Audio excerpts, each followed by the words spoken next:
también algunas tendencias últimas en lo que es ingeniería estructural. Es una rama de la ingeniería civil que permite planificar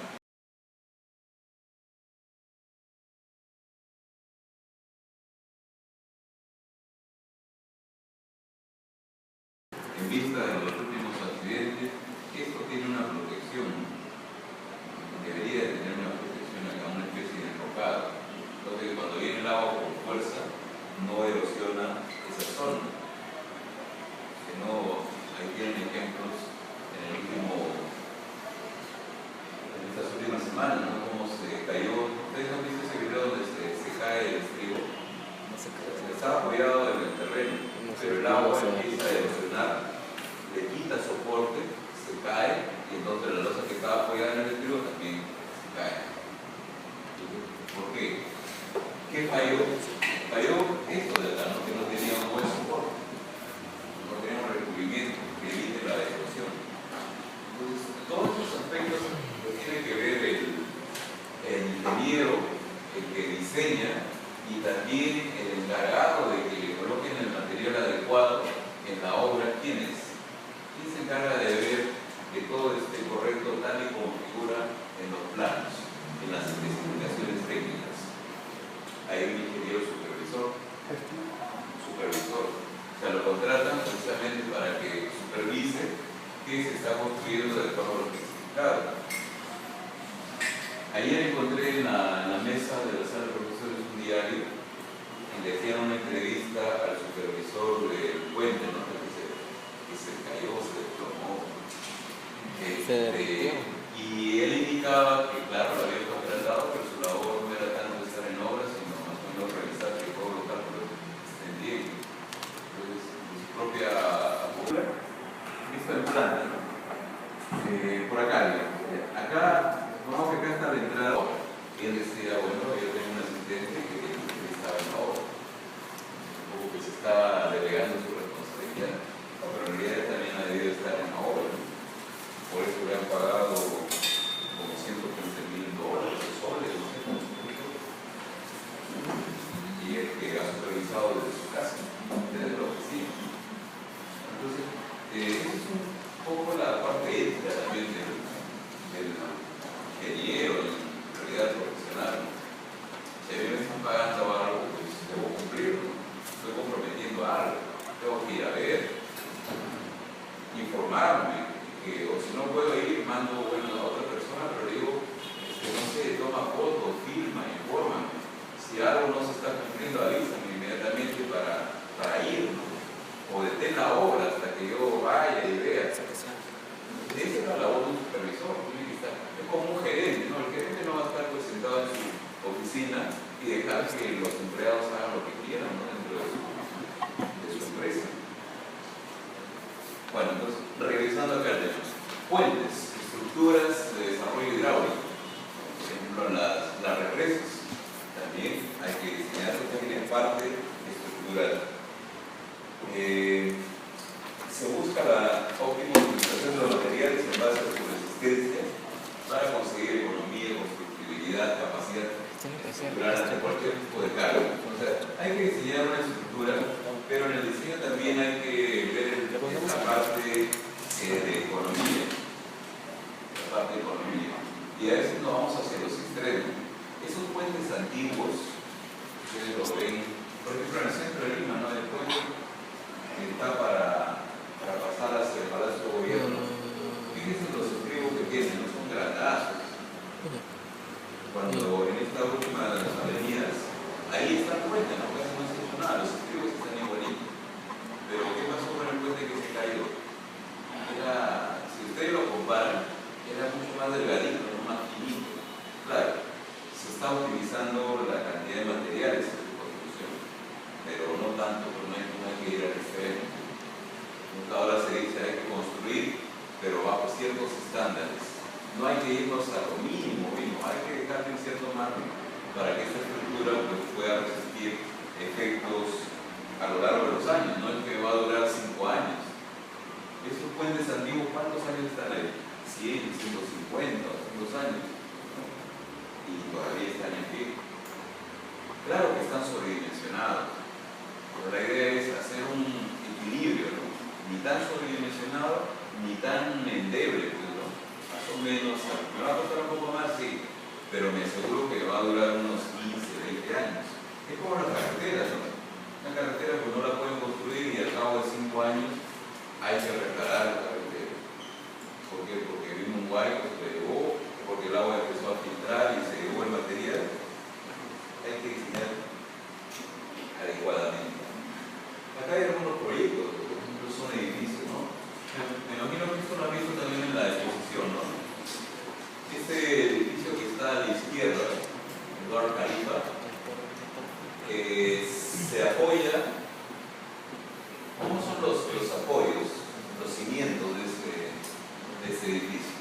Acá está el terreno, aquí está el edificio bastante alto. ¿Y en qué se apoya? ¿En zapatas? En pilotes. ¿En qué está? ¿Cómo se llaman estos elementos así largos? Que su longitud depende de dónde se encuentra un estrato bastante resistente. Por ejemplo, si se encuentra a 20 metros, hay que colocar pilotes, ¿no? Porque son pilotes de longitud más o menos 20 metros. O sea, porque si este material, por ejemplo, es un material muy débil que no soporta el peso de toda la estructura, pero acá sí tengo, por ejemplo, roca, ¿dónde lo voy a apoyar? ¿Acá? No, porque se me va a hundir el edificio. En roca, sí, pero para llegar a la roca tengo que bajar 20 metros.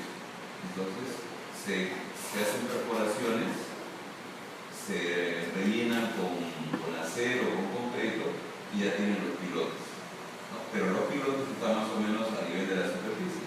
Ahora acá sí puedo construir las zapatas y sobre las zapatas ya tiene todo el bloque estructural.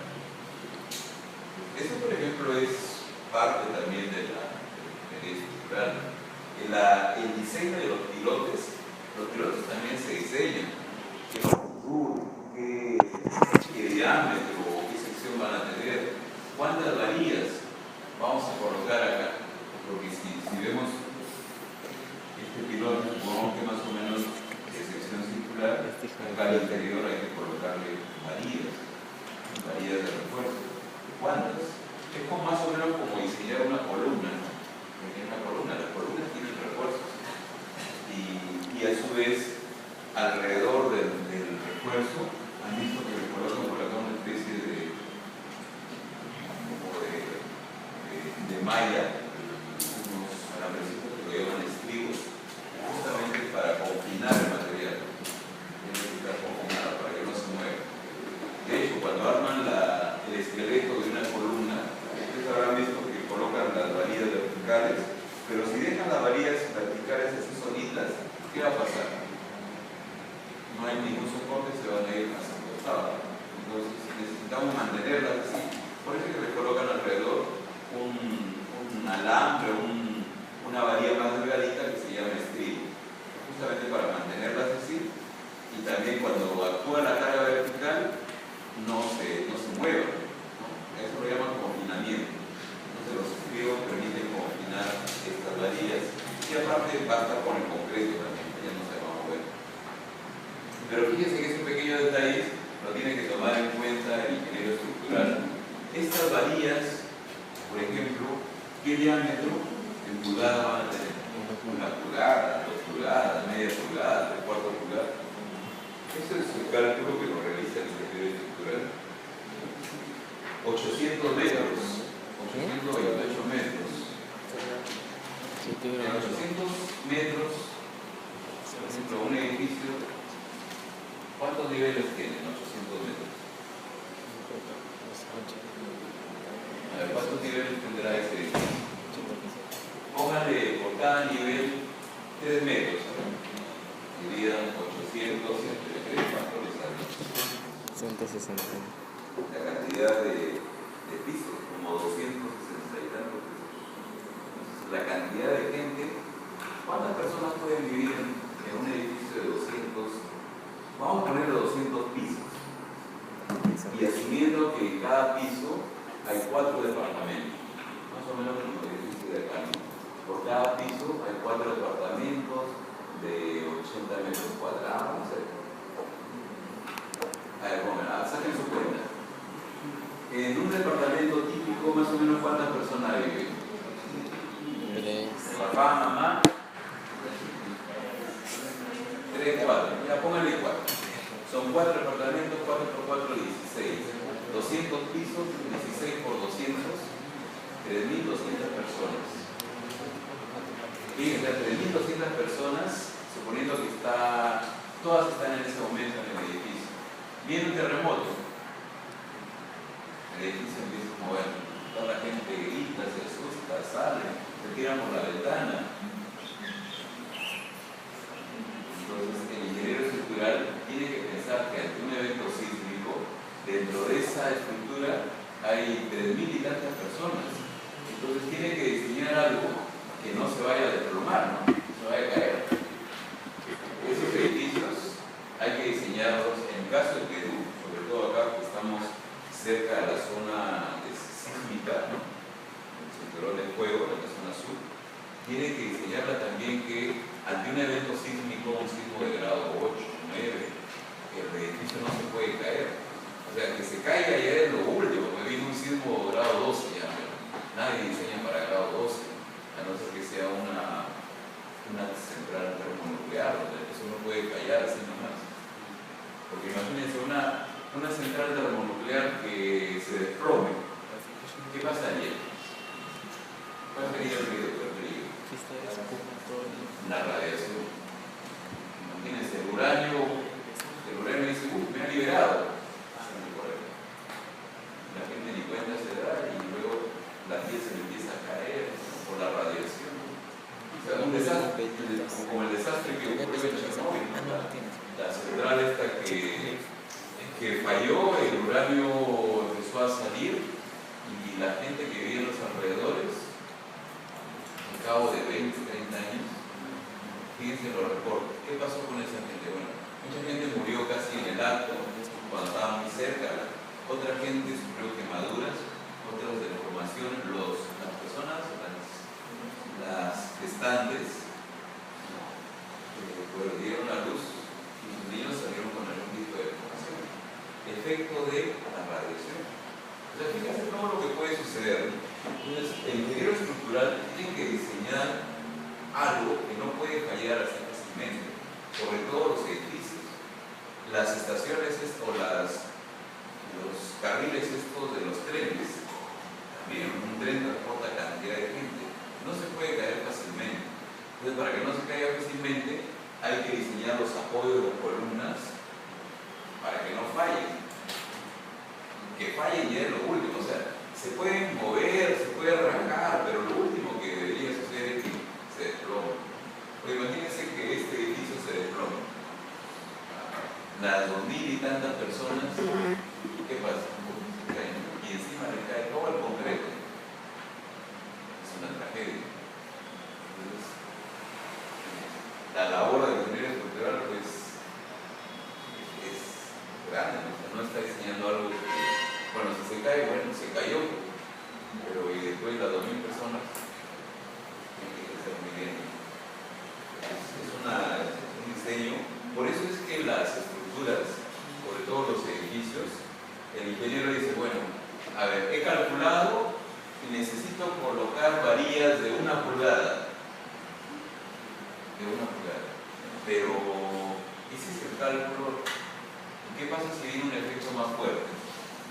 Por si acaso le voy a poner un poquito más. No, 1 pulgada por 1/4. O si eran 20 varillas, le voy a poner un poquito más, 22 varillas. Si analizo el concreto, ustedes saben que el concreto tiene diferentes resistencias, ¿no? Que se representa así, la resistencia del concreto. Entonces, el cálculo me sale un concreto, supongamos, no sé, de 210. Voy a ponerle un concreto de 240, por si acaso que resiste un poco más. Entonces, el ingeniero estructural, un poco para liberar su alma, siempre da factores de seguridad, le da un poquito más. Y de hecho, ustedes cuando lleven concreto van a ver que calculan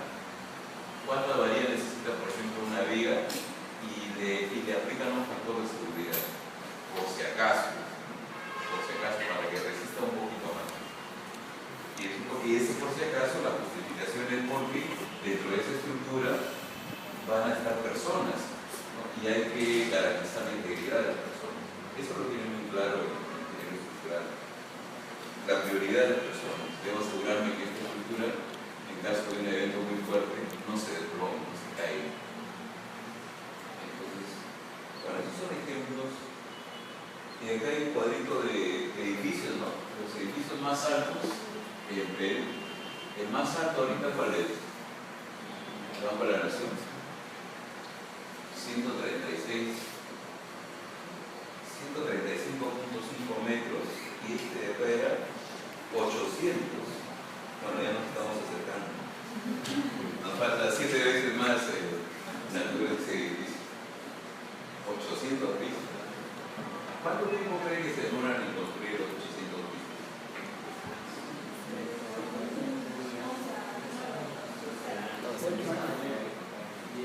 Pasa el tiempo, 800 pisos. Me muero y sigue construyendo ahí los pisos. Claro, lo que pasa es que actualmente los procedimientos de construcción se han optimizado. Ustedes, por ejemplo, utilizan una maquinaria que voy subiendo, pongo acá todo, subo, pongo otro. Están las grúas también, ¿no? Las grúas que sacan todo el material. O sea, todos los procedimientos constructivos también se han utilizado justamente para construir con los cronogramas. Yo tengo mi cronograma de edificio 800 pisos. Cada mes cuando voy a avanzar y hay que cumplir los cronogramas. Entonces, para poder cumplir, ajustar los tiempos, está la parte de gestión justamente, ¿no? La parte de gestión. ¿Cómo hago para optimizar los tiempos? El material tiene que estar listo. Acá tengo que tener una grúa. La grúa tiene que tener una altura de tantos metros. ¿Con qué rapidez se va a mover la grúa? Todas esas cositas hay que pensar. Los materiales, todo para poder optimizar y construir a tiempo. Y sobre todo construir, pero con seguridad. Nosotros hacemos edificaciones, pero para que sean seguras. Y bueno, el resto ya por ahí va, ¿no? 120, 109, 92 metros. A ver, acá en Lima, más o menos donde está la torre del Banco de la Nación, ¿podríamos construir un edificio de 800 pisos? ¿Se puede o no se puede? ¿Cuál sería el impedimento? O sea, imagínense que hay plata, tienen ahí un presupuesto, hay empresas constructoras calificadas. ¿Se puede hacer o no se puede hacer? ¿O hay algún impedimento? ¿Cuál sería ese impedimento? ¿Qué creen? ¿Puede hacer un edificio de 800 pisos? Aquí, me hago por acá en San Isidro, un edificio de 800 pisos. Se puede construir. ¿Cuál sería el impedimento? A no ser que el municipio de San Isidro me diga, no, la altura máxima es 200 metros. Claro, porque ustedes habrán visto a veces en algún distrito quieren construir, van al municipio y el municipio dice no, acá la altura máxima es 2 pisos, no puedes construir más. Pero ¿por qué el terreno es bueno, puedo construir?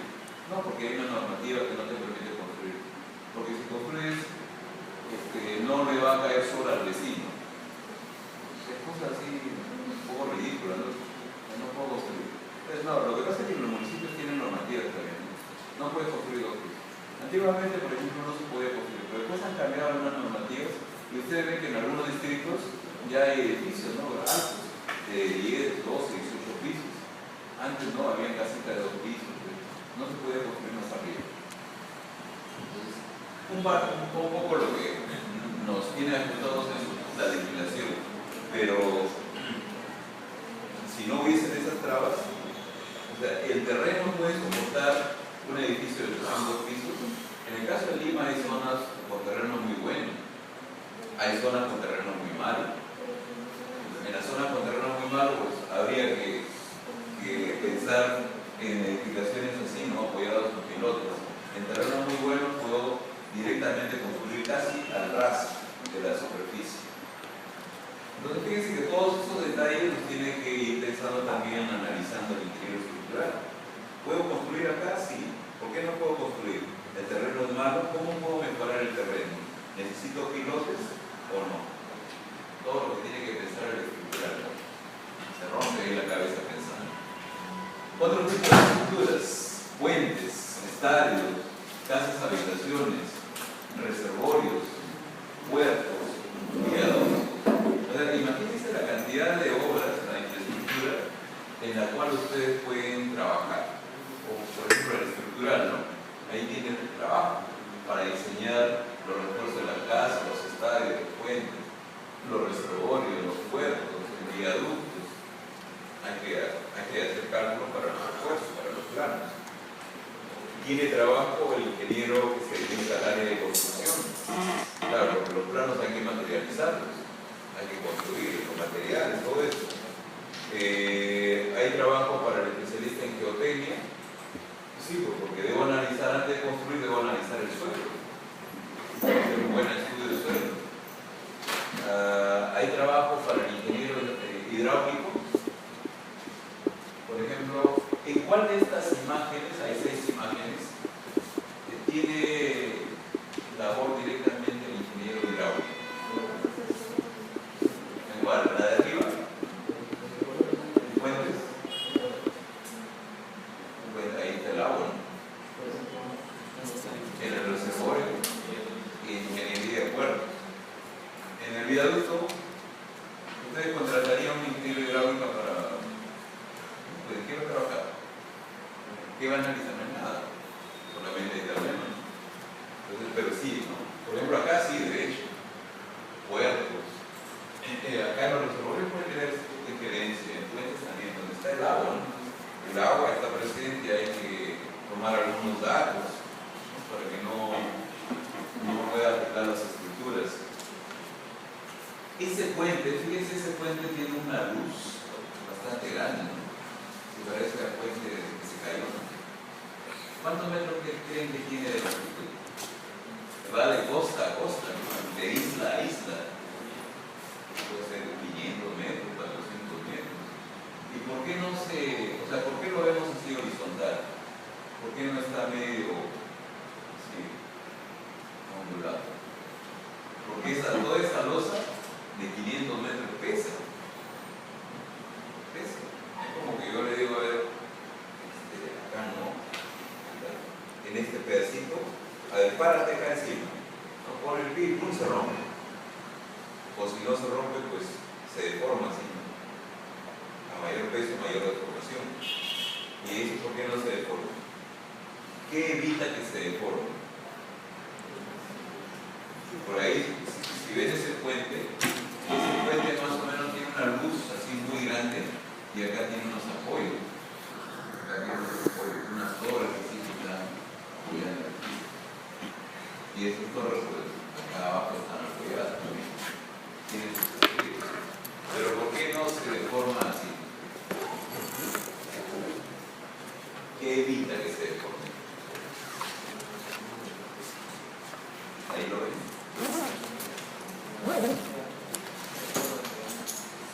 La cuerda, dice el compañero, claro. Hay unos cables que están ahí colgando de las torres. Hay unos cables así, ¿no? Acá hay unos cables, están más o menos los cables por acá, y de cada cierto tramo, por acá hay otros cables también. Y estos cables están amarrados ahí a la losa. Entonces el peso de la losa se transmite a los cables estos de acá, y estos subes acá y estos se apoyan acá. Entonces se calcula para que no se deforme o para que resista el peso. Esos cables tienen que tener un diámetro, tienen que ser de cierto tipo de material. No le van a poner soga, pues ahí no. Aunque hay buenos que tienen soga. Acá en Perú no puede ir los puentes de soga, pero por ahí no transitan camiones, transitan personas. Entonces la soga pues, puede soportar cierto peso. pesado, ¿no? Pensado para que esta estructura se mantenga así a nivel y cuando circulan por acá los autos, pues no se deforme tanto y pueda resistir el peso de esos vehículos. Ustedes calcularían, por ejemplo, esta losa, ¿en qué condiciones? Cuando está pasando un carro o un camión, solo un camión o dos camiones, ustedes la calculan para cuando está totalmente ocupada. Porque imagínense que calculan para dos camiones, luego en un momento determinado hay 20, hay una mayor carga, y si no la han diseñado para una mayor carga, se les cae el cuello, ¿no? Comenten esto para que piensen, ¿no? O sea, cuando uno hace un cálculo tiene que ponerse en todos los supuestos. A ver, ahorita les estoy hablando de cargas, ¿no? Cargas. Entonces, para diseñar la losa, los cables, tengo que tomar en cuenta todo ese peso, Pero ¿qué otra fuerza debería de considerar para el diseño de este puente? A ver, imagínense, acá en Perú, imagínense que este puente está en Perú. Bueno, no en Perú, ya pónganle en Estados Unidos. Lo han diseñado para una carga vertical, pero además, ¿para qué otra carga lo diseñan? ¿Qué otro evento podría afectar la estructura del puente? Bien, ustedes han visto ese video, no de este puente, sino otro, que se construyó y luego empezó el viento, empezó a mover y de repente el puente se hizo como un chicle y falló, se desplomó. ¿Han visto ese video? Okay. Lo que pasa es que los materiales tienen ciertas propiedades, hay unas frecuencias. Entonces, lo que sucedió con ese viento que apareció fue que la frecuencia del viento coincidió con la frecuencia del material del puente y entonces se amplificó la fuerza. Se amplificó tanto que pues, el puente reventó, se deformó. Entonces, eso puede suceder. Por eso que cuando se diseña también hay que diseñarlo pensando en ese efecto, ¿no? El viento que puede afectar. ¿Qué tanto puede afectar el viento a la estructura? Entonces, hay que modelar, hay que simular esa estructura. Y actualmente eso se puede hacer con computadora, ¿no? Yo le pongo los datos a la computadora y le digo, a ver, calcula las fuerzas en cada elemento. Me muestra ahí el código. Ahora, ¿qué pasaría si lateralmente aparece una fuerza debido al viento? Entonces, a ver, muéstrame. Y en la computadora pueden ver cómo se tiende a deformar la estructura o en qué momento tiende a colapsar.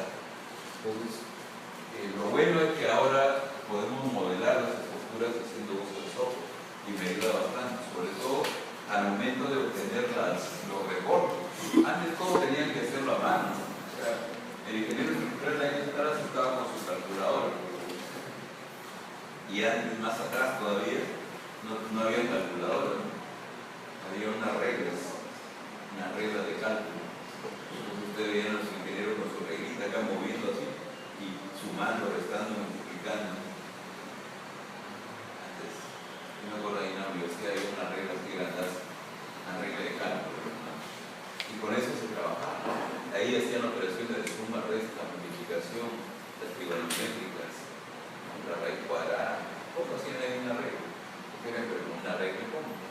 Ahora la computadora, logaritmos,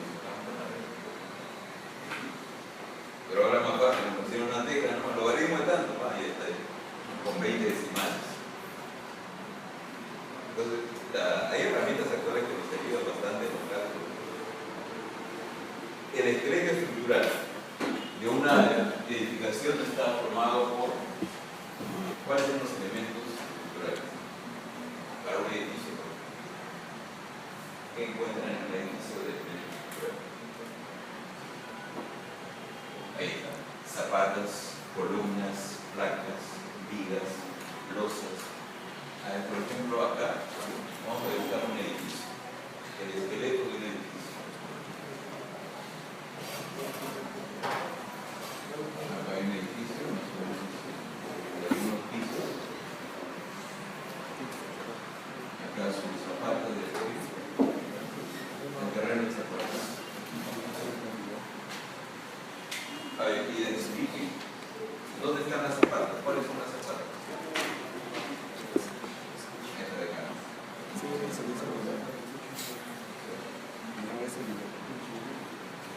Las zapatas. ¿Cuáles son las columnas? Los elementos verticales. Las columnas. ¿Cuáles son las vigas? Los elementos horizontales. Lo mismo que tú estudió. Acá en el aula, ¿dónde están las vigas? Ahí, allá, acá en la viga. Por acá la viga está oculta, es una muro. ¿Qué más tenemos? Losas. ¿Dónde están las losas? Bueno, acá no se ve, pero la losa está en cada piso. Estas son las losas. Ahí están presentes las losas. Y las losas pueden ser losas sólidas, totalmente sólidas, de concreto con sus varillas, o pueden ser losas que las llaman aligeradas. O sea, no son totalmente sólidas, tienen sus vacíos, pero son losas. Las losas aligeradas, más o menos así, viéndolo en perspectiva, son algo así.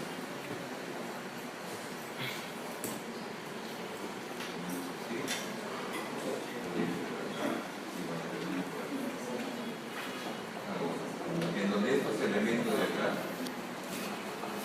en realidad son los elementos de concreto. Estos son los que llamamos, son una especie de viguetas. Todo esto es la losa, pero está básicamente compuesto por unas viguetas y al interior de las viguetas acá está el refuerzo, la varilla de acero. Y estos huecos de acá, en realidad, no aportan casi nada a la estructura. Lo que pasa es que ustedes habrán visto en las casas, acá entre estas viguetas les ponen, ¿qué les ponen? Ladrillos. No son ladrillos grandes, quicón, pero esos ladrillos quicón lo ponen simplemente de relleno. No es que estructuralmente se requiera el ladrillo quicón. Pero lo ponen ahí para rellenar y luego le hacen su tarrajero y se ve así todo bonito. Pero hay algunas estructuras en donde ustedes ven el techo y se notan los como cuadrados, simplemente porque no le han puesto el ladrillo. Parece más estético así con cajoncitos. Ahora, si no les gustan los cajones, viene el arquitecto y dice, bueno, hay que colocar acá un cielo raso. Colocan sus alambrecitos y le ponen un techito así de un cierto material, tecnopol u otro material, y ese es un cielo raso. En las oficinas, por ejemplo, en las oficinas que van a tener aire acondicionado, está el techo y los tubos de aire acondicionado van a estar por ahí dando vueltas. Pero si lo dejamos así, no se ve muy bonito. Entonces le colocan un cielo raso, otro techito debajo de los tubos y ya tapa todo. Y solamente le dejan los huequitos donde va a salir el aire acondicionado.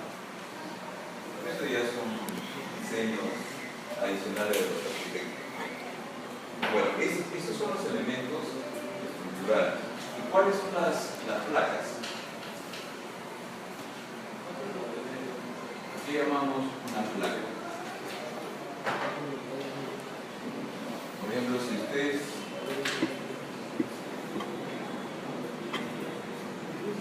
imagínense que en planta tengo una estructura así.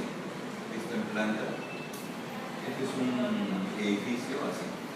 Acá tiene una longitud de L1 y acá tiene una longitud de L2.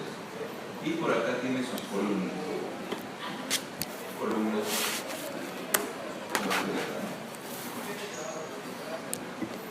Ahí están sus columnas. Analicemos qué pasaría si es que en esta dirección aparece una fuerza de sismo. ¿Quiénes soportan la fuerza de sismo? ¿Qué elementos? En esa dirección. Las columnas, ¿no? O sea, claro, cuando aparece la fuerza de sismo, las columnas van a tratar de hacerse así, ¿no? Se va a mover. Entonces, mientras más columnas tengan esta dirección, mejor, ¿no? Como que van a resistir esa fuerza. Entonces acá tengo 3. ¿Qué pasa si es que la fuerza de sismo viene en esta dirección y no tuviese estas de acá? Acá tengo 3 y 3 son 6. Y cuando viene en esta dirección hay 2 nomás. ¿En qué sentido es más débil la estructura? ¿Vertical o horizontal? Horizontal. Acá podría ser, si tengo acá la estructura así está, y viene la fuerza así. Si es tan fuerte, podría ser que la estructura se voltee, ¿no? Porque no es tan estable en esta dirección. Entonces, los ingenieros estructurales piensan en eso, y una forma de darle mayor rigidez en esta dirección es colocar, por ejemplo, acá dicen, no, en lugar de 2 columnas, acá vamos a colocar un muro con refuerzo acero. Entonces ya, cuando viene esa fuerza, el edificio se ríe. No, a mí no me pasa nada. Se mantiene ahí, porque esto de acá es tan rígido que puede absorber la fuerza de acá. Y está estable. Ese es un detalle también que tiene que analizar el ingeniero estructural. ¿Cómo hago para que mi estructura ante un evento de sismo no se mueva tanto, no sea una gelatina? Hay que rigidizar. Y en algunas ocasiones, no siempre están acá, no los puedo distribuir dentro del edificio. Pero esto de acá, tipo muros, pero que vienen con refuerzo estructural, las llaman las placas. Son las placas que vienen en algunos muros, edificios. Pero ahí tienen el esqueleto, ¿no? Y pueden observar, ahí están las columnas, las vigas, las zapatas abajo, de color naranja. ¿Ese edificio tiene placas? No hay placas, pero podría tener placas, depende. O sea, ahí, digamos, está el modelado. Ahí lo que ha hecho el ingeniero ha puesto los elementos básicos con sus dimensiones y luego le va a aplicar una carga para ver cómo reacciona la estructura. Entonces, dependiendo de la reacción de la estructura, podría decir, necesito placas, por ejemplo, por acá, ¿no? Podría, entre estos dos necesito una placa, o entre estos dos elementos. Entonces, al programa le puede incorporar una placa y luego repite el análisis. ¿Qué tanto resiste ahora que tengo una placa acá y otra placa acá? Sin placas, ¿cuánto se mueve? 10 centímetros. Con placas, ¿cuánto se mueve? 3 centímetros. Analiza todos esos detalles y luego va buscando la mejor distribución de las placas para que la estructura pues ante un evento de sismo, porque un sismo cuando aparece, el sismo no le dice ahí voy, vengo por acá, puede venir por acá o puede venir por acá, en el efecto de sismo, no sabemos. Entonces hay que preparar la estructura suponiendo que la fuerza puede venir en cualquier dirección.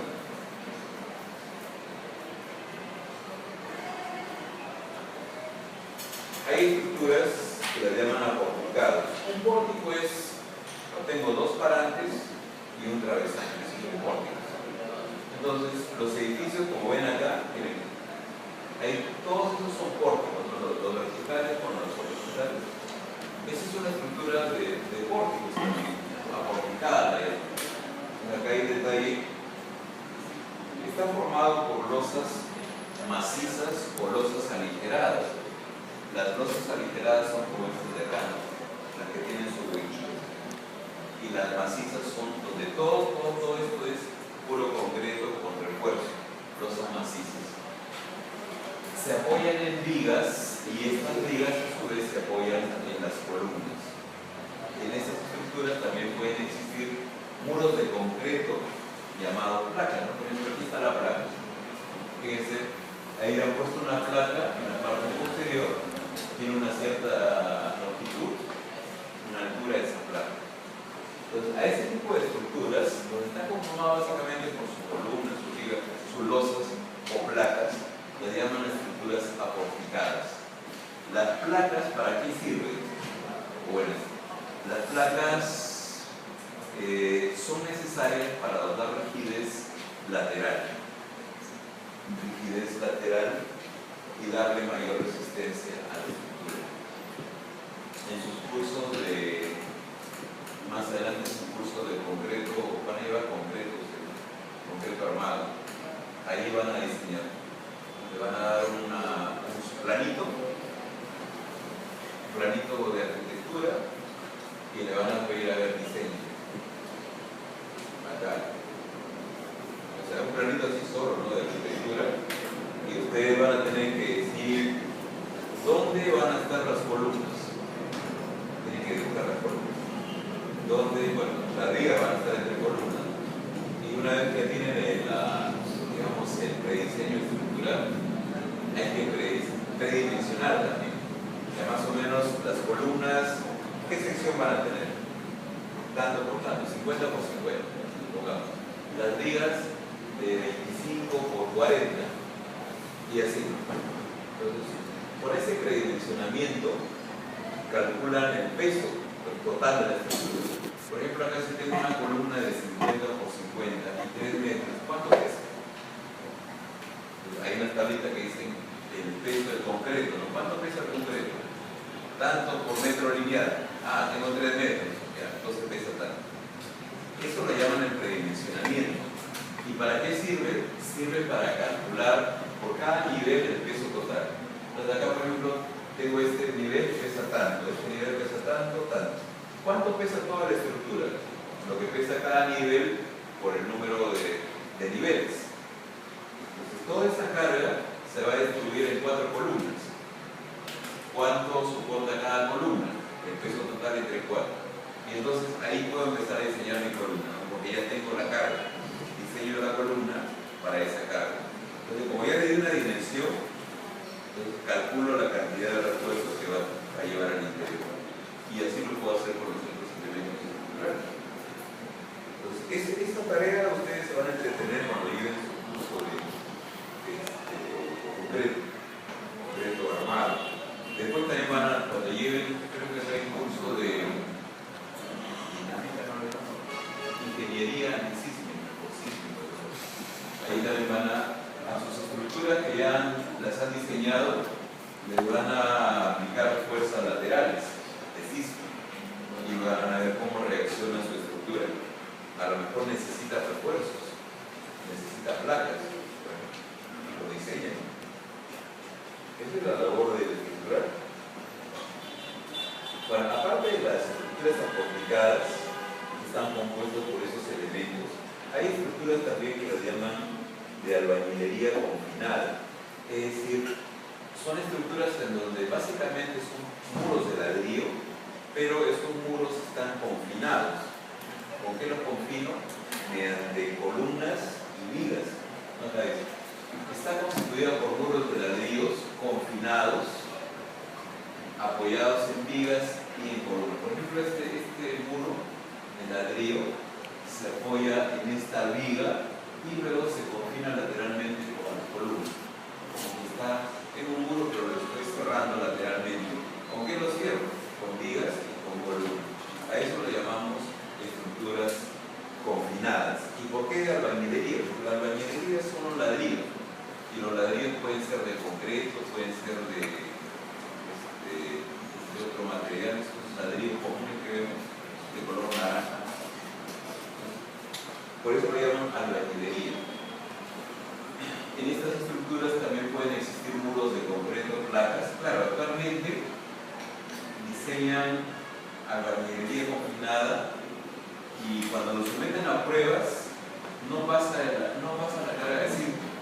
Entonces pueden incrementar la rigidez de la estructura colocándole placas también. O sea, tengo un edificio de muros de albañilería, pero también puede incorporar placas necesarias para dotar rigidez lateral y darle resistencia a la estructura. A ver, acá en el edificio de UPC, San Isidro, ¿este edificio tiene placas o no tiene placas?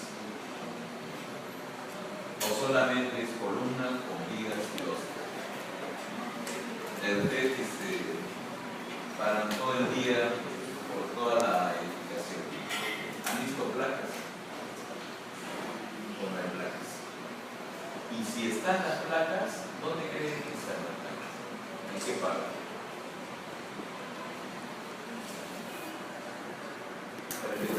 ¿Tendrán placas o no tendrán placas?